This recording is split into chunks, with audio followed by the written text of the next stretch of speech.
Montana Territory, 1874, the first time Kellen Stokes laid eyes on Mariah Adler. She was standing barefoot in the middle of the general store with a busted lip and a basket of spoiled apples at her feet. The room had gone quiet the second she walked through the door. Not even the floorboards dared to creak beneath her. One woman dropped her knitting, a boy dropped his jaw, and the storekeeper, Mr. Lyle, tried not to look like he was shaking with judgment as he stared hard at her bruised cheek. Kellen leaned against the far wall, arms crossed over his chest, his hat tilted low. He had come into town for nails and salt, but now he was watching what looked like a woman standing knee-deep in a storm she had not asked for. "These were left on my porch," she said, holding up the apples. "Most of them are rotted through." Mr. Lyle barely glanced inside the basket. "I do not sell to your kind anymore." Kellen shifted. Mariah did not flinch, not once. She set the basket on the counter. "Then I will be taking my business elsewhere." "You do that," Mr. Lyle said. "And do not come back." She turned then, and that was when Kellen caught her eyes. Pale green like wet grass after a flood. She paused when she saw him watching. Most men turned away or worse, stared with something ugly in their faces, but Kellen did not look away. He straightened up, stepped forward, and tipped his hat. "Good day, miss," she blinked. Her shoulders drew back just a little and she nodded. "Sir." The door slammed behind her and the whispers started. Kellen stared at the door a moment longer, then turned to the counter. "You still got that sack of flour I asked for?" Mr. Lyle's mouth pinched up. "You do not want to get mixed up with her." "I asked about the flour," Kellen said, flat. Mr. Lyle handed it over without another word. Everyone in Silver Hollow knew the story, or thought they did. Mariah Adler, 23, daughter of the banker's late wife, had run off with a man twice her age 4 years ago. They said she lived in sin, that he beat her, that she came crawling back after he vanished with her money and her pride. They said worse things too. But Kellen never cared much for what townspeople said. Most of them had never seen a thing past their own front porch. He found her again 2 days later, out behind the old church ruins, hanging linens on a rope strung between broken columns. Her knuckles were red from scrubbing. A little boy no older than 5 sat on the steps behind her, drawing lines in the dirt with a stick. "Your boy?" Kellen asked, stepping through the tall grass. Mariah turned fast, startled. Then she saw him and her eyes softened just slightly. "His name is Drew," she said. "He is my brother's son. My brother died in Kansas 2 winters ago. No one else would take him." Kellen looked at the boy. He had sandy hair and a quiet, serious face. "He looks happy." Mariah gave a small smile. "He is fed. That is more than he had before." Kellen nodded. "You need any help?" She frowned. "Why?" "Because you are here alone, and I figure someone ought to help. You do not even know me." "I watched you stand tall when every man in that store tried to make you small," Kellen said. "I know enough." Mariah looked down at the linens in her hand. Her voice was low. "They say I am ruined."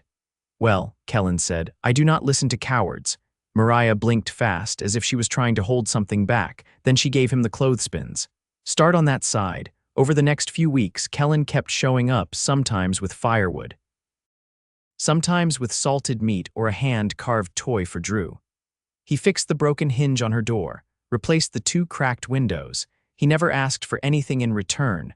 Mariah watched him the way wild animals watched quiet men, uncertain but curious. She did not smile often. But when she did, it felt like sunlight breaking through snow clouds. One evening, after Drew had gone to bed, they sat by the fire. Kellen handed her a tin cup of coffee. "You ever think about leaving this place?" he asked. Mariah looked into the flames. "I did once, thought I would start over. Somewhere no one knew my name." "Why did you come back?" "I had nowhere else to go, and Drew needed me." Kellen nodded. "You are strong." "No," she said. "I just made it through." "Same thing." She looked at him then. Her eyes searched his face like she was trying to understand something she had never been given before. "You never ask what happened," she said. "I figure you will tell me if you want to." Mariah stared at him a moment longer, then leaned back against the chair. He was charming at first. "Said he loved me. I was young and tired of rules. I thought he would save me from this place. But he just wanted to own me. He hit me when I spoke too loud. Took what little my mother left me. Left me with nothing but scars and papers that said I was his wife. Kellen's hand curled around the arm of his chair. Where is he now? Dead, I think, or vanished. Either way, I do not care. Kellen stood, walked to her side, and knelt in front of her. He did not touch her, just looked up into her face like she was something sacred. You are not ruined, he said. You are still standing. She reached out then, slow, and touched his jaw. Her fingers trembled. You look at me like I am holy. Kellen caught her hand in his, held it gently. Because you are. Mariah's breath caught, her eyes shone, and for the first time in 4 years she let someone hold her hand and not pull away. The town kept whispering, but now Kellen walked beside her through the streets. And for every whisper, he met it with a hard stare and a hand steady on her back. She stopped hiding. And Kellen Stokes had never wanted anything more than to keep her safe, keep her close. Because the woman the town threw stones at was the same woman who laughed soft when Drew fell asleep on her shoulder. The same woman who cried when no one was looking, but stood tall when everyone was, and he would have followed her to the ends of the territory if she asked. But for now he just walked beside her, solid, steady, and already falling harder than he ever had in his life. The rain came sudden that spring, hard and cold, like it had been waiting for the right moment to test them. Mariah was hauling buckets from the creek, skirts soaked to the knees, when Kellen rode up the path with a mule trailing behind. There was a weathered crate lashed to its back and a canvas tarp over his shoulders. Drew was asleep inside, warm and dry, thanks to the old school teacher who watched him whenever Mariah had worked too heavy for small hands. You are not going to beat that storm, Kellen called, swinging down. I don't aim to, she said, wiping her brow with a sleeve. But the wash basin cracked this morning. I need water before the roof starts leaking.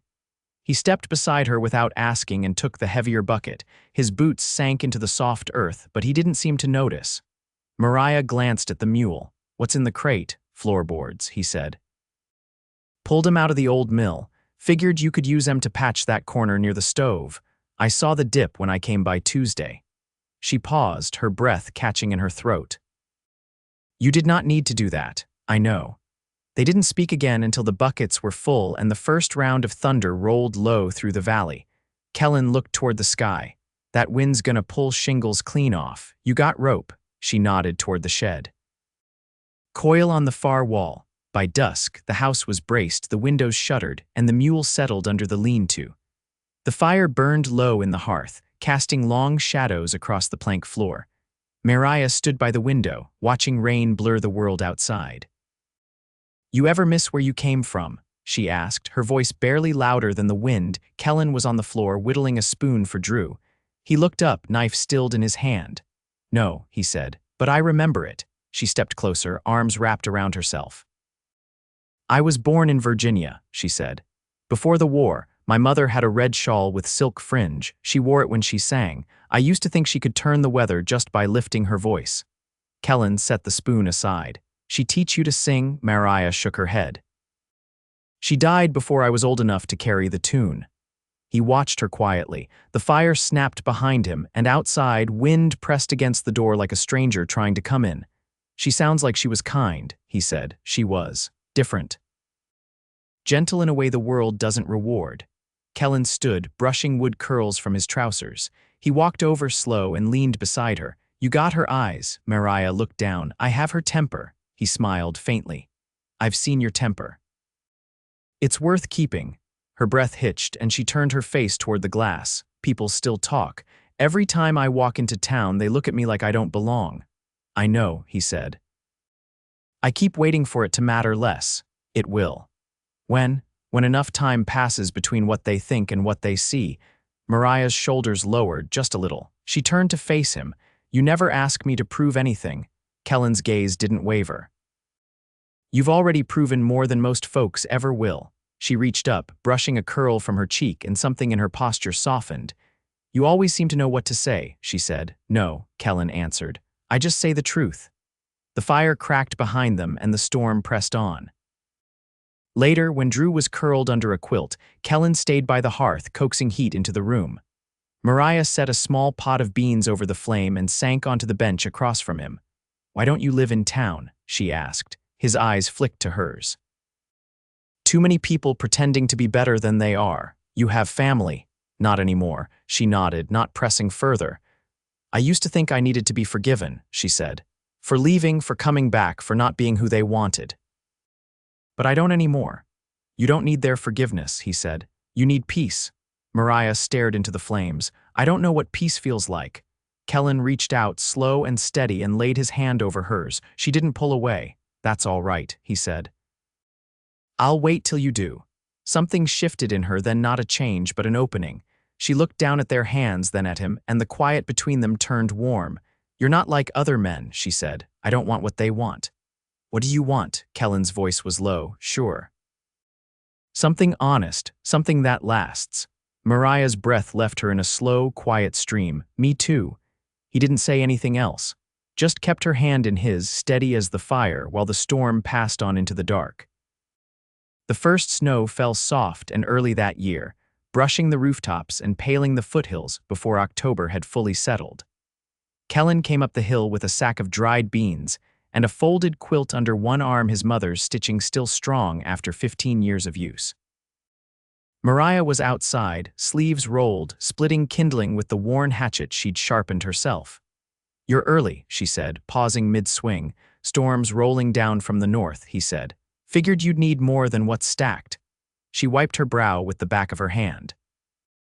I was hoping to stretch what I had through next week. He set the quilt over the porch rail. You ever see a storm wait its turn? That drew a quiet laugh from her, the kind that didn't quite reach her eyes but lived honestly in her throat. Inside, Drew was tracing letters into the frost on the window pane. Mariah leaned down and whispered something in his ear that made him nod solemnly before he padded off to warm his hands near the stove. She turned to Kellen as he crouched to feed the fire. He's been asking questions, she said. Kellen eased a log onto the embers. What kind? About where he came from, why he doesn't remember his father. He stood, brushing ash from his hands. You tell him the truth. I told him his father wasn't kind, but his mother was. I told him he came here because someone had to love him. Kellen nodded once. That's enough for now. Mariah walked to the window, fingers trailing the sill. He's starting to read, took to it quicker than I thought. You teaching him? There's an old primer from the church. Pages are stiff, but the words are there. Kellen leaned against the frame of the hearth. You ever think about teaching others? She looked over her shoulder. Me. There's a dozen children in this valley with nothing but chores and dust. You've got patience and you don't talk down. Mariah's brow knit. They'd never let me near their children. Maybe not now, but time works slow and steady, like water through stone. She turned fully, crossing her arms. You really believe that? I believe that folks remember kindness longer than they admit, and they forget cruelty faster than they should. Mariah tilted her head. You ever think about what you'd do if you weren't hauling lumber and mending fence? I did, he said, when I was younger. Wanted to build wagons. I liked the way the pieces fit together, how the weight balanced. But the man who taught me died before I learned half of it, and after that, there wasn't time. She stepped closer, voice quiet. You still think about it, sometimes. But I've got other things to carry now. Her eyes stayed on him longer than before. Not searching, just seeing. Later, after Drew had fallen asleep with his cheek pressed against the quilt Kellen brought, they sat outside on the porch steps, the snow falling like sifted flour through the moonlight. Mariah pulled a shawl tighter across her shoulders. When I was little, I used to believe snow made everything new, like the world forgot what it was for a while. Kellen's breath left him in a slow cloud. Maybe it doesn't forget, maybe it just forgives. She turned her head. You think the land can do that? I think people can. Mariah looked down at her hands, then at him. You've never asked me for anything. I never wanted to ask, he said. I wanted you to offer. She was quiet a long time. Then, I don't know what I have to give. You've got your strength. Your mind, the way you look at the world like it hasn't beat you yet. Her voice faltered. I'm still learning how to trust that. He reached out, not fast, not forceful, and brushed snow from her sleeve where it had gathered. I'm not in a hurry, her breath caught, but she didn't move away. I don't know how to do this, she whispered. Neither do I, he said. But I think we're already doing it. Mariah held his gaze, then she leaned into his side just enough for her shoulder to rest against his. No one in town would see them out here. No eyes to judge, no voices to cut. Just the hush of snow and the steady warmth of something neither of them had known how to ask for. not love declared, but love begun. By mid-November, the roads into Silver Hollow were slick with rime, and the trees along the creek wore lacework frost on bare limbs. Mariah's fingers had grown calloused from sewing late into the night patching hems and turning old blankets into cushion covers for trade. Kellen had started carving drawer pulls from cedar scraps, selling them quiet to the carpenter down near Willow Crossing. They hadn't spoken of the future, not plainly. But it was there between them, gathering shape like a quilt stitched from small, steady pieces. That morning, Mariah stepped onto the porch to find Kellen brushing snow from the bench. He was wrapped in his thickest coat, the one with the frayed collar and bone buttons. A leather satchel rested near his boots. "You headed somewhere?" she asked, pulling her shawl tighter. He glanced up, wind tugging at the edge of his hat. "Down past the old copper trail. Family out there's got a wagon busted near the axle. Said they'd trade 2 hens and a sack of barley if I help." Mariah rubbed her arms. "That's a long ride in this cold. They've got 3 little ones with them. I'll be back by dark." She stepped down toward him. "You need anything packed?" He shook his head. "I've got jerky and a flask of broth. Drew's still sleepin'. He's up, trying to draw horses from memory." Kellen smiled faintly. "He'll be sketching brands by spring." Mariah reached for the satchel, brushing snow from the leather. "Be careful." He didn't answer right away. Just studied her face like he was trying to memorize something he might need later. "I'll be back before the kettle cools." She watched him ride out, horses' hooves muffled by snow, the heavy gray sky pressing low above the ridges. That afternoon, she bundled Drew into his coat and took him to the stone shed near the orchard edge, the one Kellen had helped patch with moss and mortar. Inside, the air was cool and dry, the floor swept clean. She was storing root vegetables there now, trading half of them to the widow Hartley for goat's milk and lye soap. Drew was quiet, arms full of turnips. He set them down carefully near the wall. "Auntie," he said, not looking at her, "is Mr. Stokes your husband?" Mariah paused, smoothing her skirt. "No, Drew, he's not. But he brings us things, and he fixes stuff. He does. And you smile when you see him, even when you don't know it." She crouched beside him, brushing a bit of dust from his cheek. "Do you like him?" Drew nodded. "He listens all the way." Mariah's throat tightened. "Yes, he does." By the time the sun began to dip, the sky had turned the color of soot. Mariah lit the lamp early, trimming the wick with care. She kept glancing at the window, though she told herself not to. It wasn't until after supper, when Drew was dozing with a blanket tucked up to his chin, that she heard hooves crunching outside. She stepped out fast, heart beating strange and quick. Kellen was there, reins in one hand, the other holding a small bundle wrapped in burlap. "Trade went well," he said, voice hoarse from cold. "Wagons upright, kids were hungry but safe." She stepped forward. "You're shaking." "I'll thaw," he said, handing her the bundle. "Barley for you." Inside, she set the sack on the table and poured him coffee, thick and dark.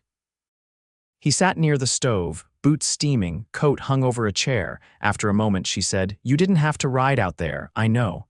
But you did." He sipped the coffee, then looked up.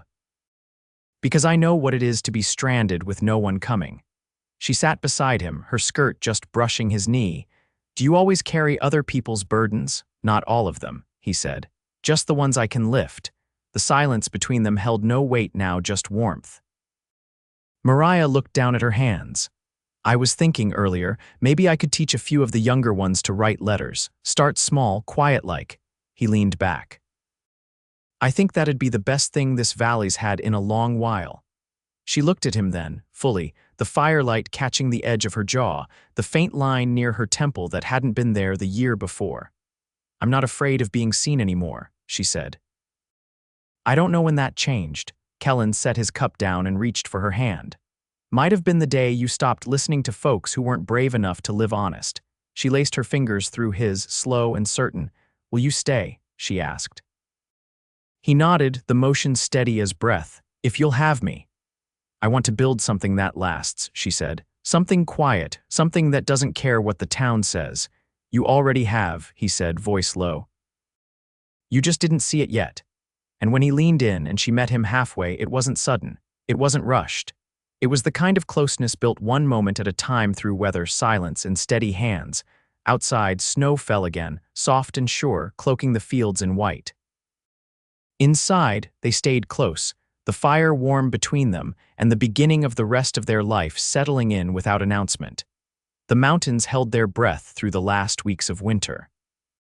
Evenings came early, and the sun, when it showed at all, laid a pale gold light across the valley that felt more like memory than warmth. Kellen had taken to mending harnesses near the stove, while Mariah marked the edges of worn linen with chalk, planning how best to turn it into something useful. Drew's lessons had picked up pace, and he now read aloud from a book of fables one of the miners had traded for a week's worth of eggs. One morning, with frost still clinging to the eaves, a knock came at the door. Mariah opened it to find Mrs. Hartley standing there wrapped in a wool cloak, her cheeks ruddy, a small jar clutched in her hands. "I heard tell you might be teaching letters," she said without preamble. "My niece, Lisa, she's near 10 and sharp as a fox, but her hands are too small for churn work and too quick for idle time. Thought maybe you'd let her learn." Mariah stepped aside. "Come in. Sit a spell." The older woman hesitated, then crossed the threshold. Her eyes moved over the room, taking in the neatness, the warmth, the child tucked into a corner with a slate board in his lap. Kellen stood and gave a respectful nod. "I brought apple butter," Mrs. Hartley said, setting the jar on the table. "Still sweet, even after all this cold." Mariah met her eyes. "I'd be glad to teach Lisa. She can come by after her morning chores." Mrs. Hartley gave a faint nod. "I'll send her Monday." When the door closed behind her, Mariah turned to Kellen with a question already in her eyes, but he beat her to it. "You didn't ask them. They're coming to you now."